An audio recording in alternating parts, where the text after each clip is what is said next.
the mother of a 17-year-old killed in Pangasinan? Ako po si Christine Pascual po. Anak ko po si Joshua, 17 years old po nung napaslang po ng 2018. Si Joshua po, sa lugar po namin, sikat pong isang gamer na bata po. Wala pong hindi nakakakilala sa kanya. Ngayon po nung biglaan po silang nagkaroon po ng laban sa Baguio, August 15 po, na may laban po sila. Normal naman po sa akin na may laro yung anak ko dahil yun nga po yung hilig niya at meron Pakitaas siyang, po yung picture, gusto ko makita. meron po siyang talagang kakayanan pong kumita. Noong time pong pumunta siya ng Baguio, 3 bata po sila. Hindi pa po ako masyadong gabi po ba't wala pa yung anak ko kako. Tinanong ko na po yung kasama niya August 17, sabi ko, asan na si Joshua? Balita ko may laban daw po kayo sa Baguio. Ngayon yung bata pong nakaligtas na isa, na kasama niya, ang kwento niya sa akin, kasi nakarating daw po sila ng Baguio. Pagdating po daw nila ng Baguio, hindi naman, naubusan po sila ng pamasahe. Hanggang nakiangkas lang po sila sa truck. Ngayon pag-angkas po sa truck, yung mga bata, hanggang dito lang po sa Proserobio, Pangasinan, hininto. Yung isang bata po ang sabi, magpahinga muna tayo, siguro nangawit po sa pag-angkas ng truck. Itong 2 bata, kasama po yung anak ko, tuluyan na pong umuwi dahil kagustuhan siguro pong umuwi na. Hanggang hindi na niya po natanaw tong 2 bata. Hanggang nauna na po yung nakaligtas, yun po yung nagkwento sa akin. Hanggang dumating po yung August 17, 18, 19, 20, wala pa rin po kung balita sa anak ko. Dumating na po yung time na nag-alala na po talaga ako dahil yun yung time na uso yung tukang, yung mga namamatay. Sabi ko, Diyos ko, wag naman po. Kasi ang tagal na pong wala siyang online sa Facebook niya eh. Hanggang nagdesisyon na po ako mag-flash alarm ng 21. 20 po ng gabi nag-flash alarm ako. 21, nasa trabaho po ako sa parlor. Dumating po yung pulis ng Pangasinan at saka yung barangay po sa amin. Ang pinagtatakan ko po kasi meron ng sulat na nakalagay ang pangalan ng anak ko, tsaka kung sa yung lugar ng anak ko. Andun na po yung talagang, hindi sana po totoo to na anak ko yung nakalagay na namatay o ano po. Kasi talagang pagod. Nung 1 linggo po akong naghanap sa kanya, pagod na po talaga din ako. Hanggang pumunta po kami ng Pangasinan, hindi ko po siya nakita ng talagang yung oras ng dahil 1 linggo na po siyang hindi ko nakita.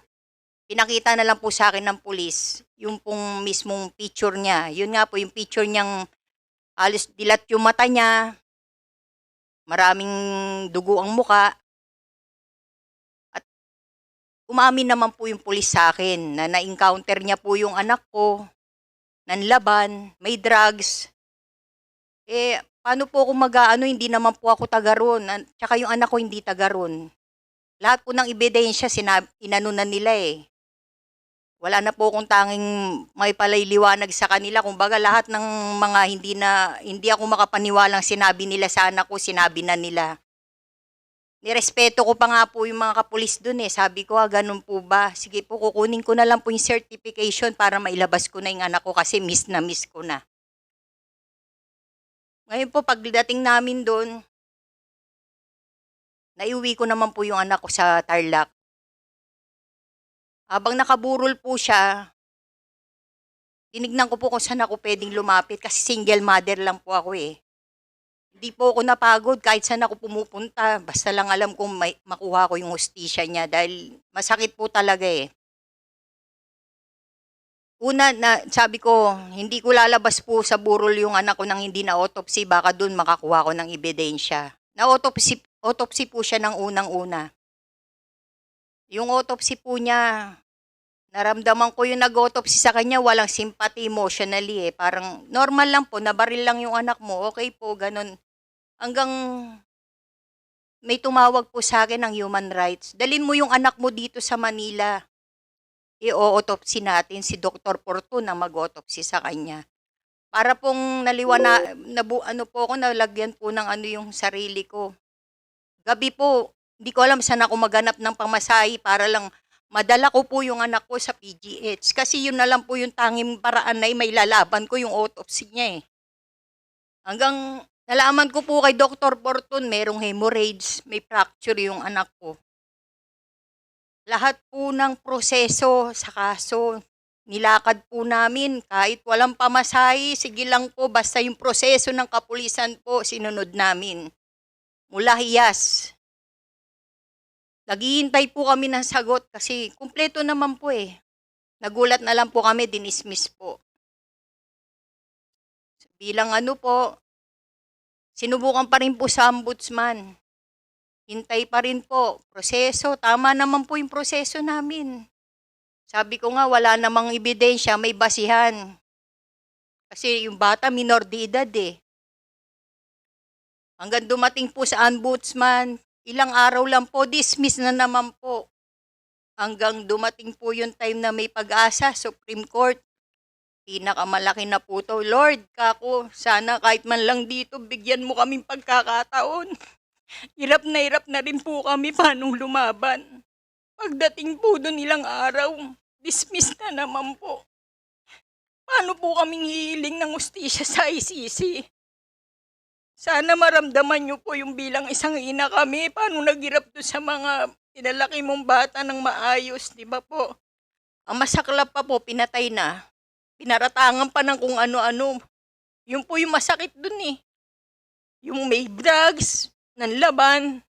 Paano naman kaming inang nagpalaki doon sa bata? Paano alam namin maayos namin silang pinalaki? Di ba po, nagkamotor yung bata na walang motor. Ni bike, hindi po marunong yung bata.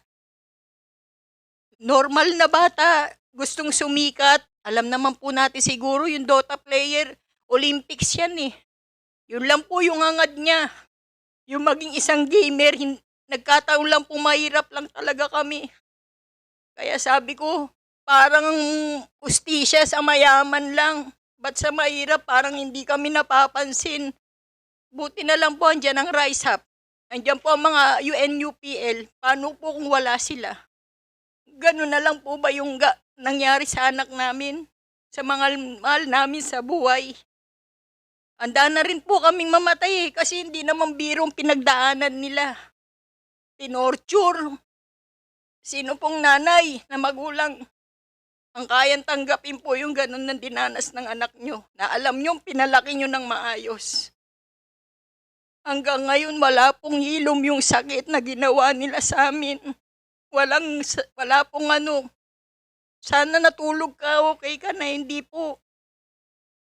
Sobrang sakit po. Sana sa lahat po na nakakarinig dito, maintindihan niyo po kami kung bakit nandito po kami ngayon sa harapan ninyo. Nagsusumamo. Nabuksan ng puso niyo. Huwag maging negatibo. Isipin din niyo po yung mga pinagdadaanan namin, hindi biro po. Bakit kami lumalaban ng ganito? Maraming salamat po.